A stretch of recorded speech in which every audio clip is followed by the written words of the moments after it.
Sungguh biasa.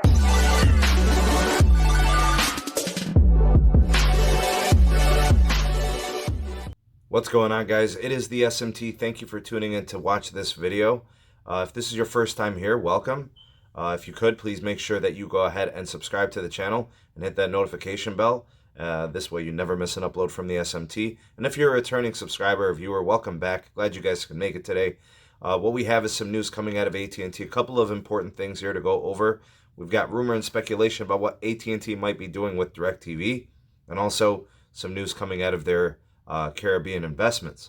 So first, the rumor and speculation about what's going on with DirecTV. So we're all pretty clear. DirecTV has been a complete losing situation for AT&T. Rumors in the last several weeks have been thrown around and swirling that they were going to be selling. Well, it looks like, according to the newest reports, that's not the case. They are suggesting that DirecTV and Dish could be merging, and this would put AT&T as the owner of this merged company, which essentially means they will also be running it. For, pretty much, a deal happening in this case, it's not that far-fetched when you think about the way that it could be constructed. It is merger season, so wouldn't be out of the realm of possibility, that's for sure. AT&T owns and controls, a majority of DirecTV in this case. Even if it was to be a merger, Dish would be a minority stakeholder. So how would AT&T exactly spin this off? How would they make this merger happen? I guess Apollo Global Management Company, the world's largest private entity or equity fund company, has this. It's a big value company. I guess they're valued at $250 billion. They're in on this, and they're trying to make this broker this deal, making it happen. How does this help Dish? Obviously, Dish needs cash if they're going to be playing in the wireless game. So they're set to be the fourth wireless carrier post-merger, as long as everything kind of works out in their favor. And they're going to want cash to do it. This does position them to kind of get on the positive side of making some cash and having some money to invest in their network. AT&T, obviously, they'll be turning some money out of this, especially the DirecTV side. And, of course, they've got a huge a debt that they have to address. And they've got goals, and they've got checkpoints, and they've got debt that they're trying to offload. I believe, Dish wants, some money. They've got to spend $6 billion right away on the merger. They've got $10 billion in investment towards the network, at least.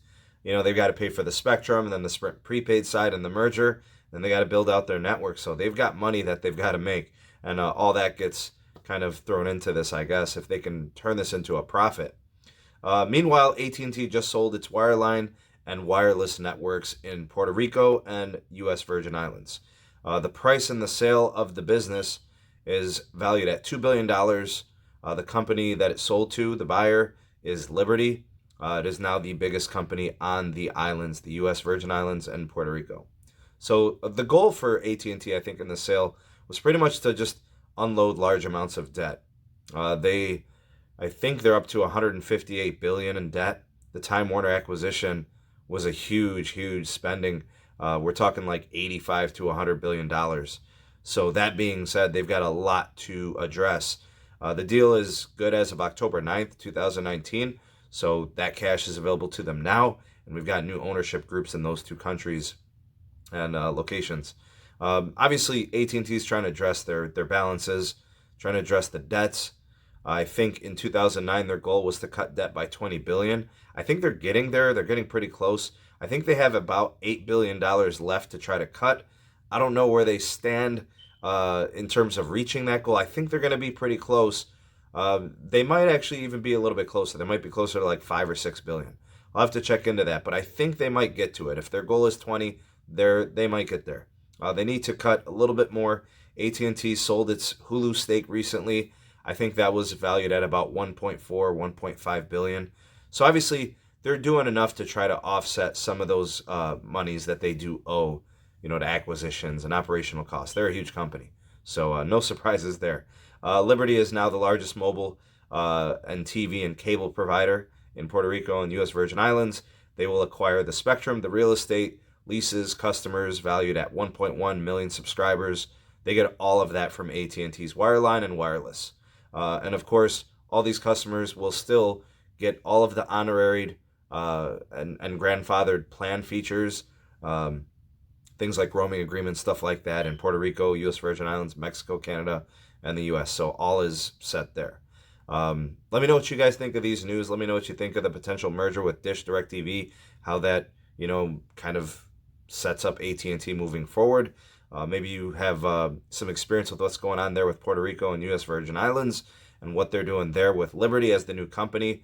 Go ahead and sound off in the comment section below. I'd love to hear your thoughts and opinions.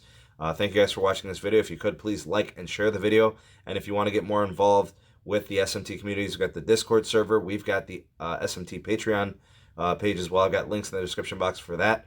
And if you want to check out the PayPal link in the description box as well, if you want to make a small or occasional monetary donation, many thanks in advance for that. Thank you guys again for watching. I am the SMT. Hope you guys have a great rest of the day, and I will see you guys on the next video. Peace.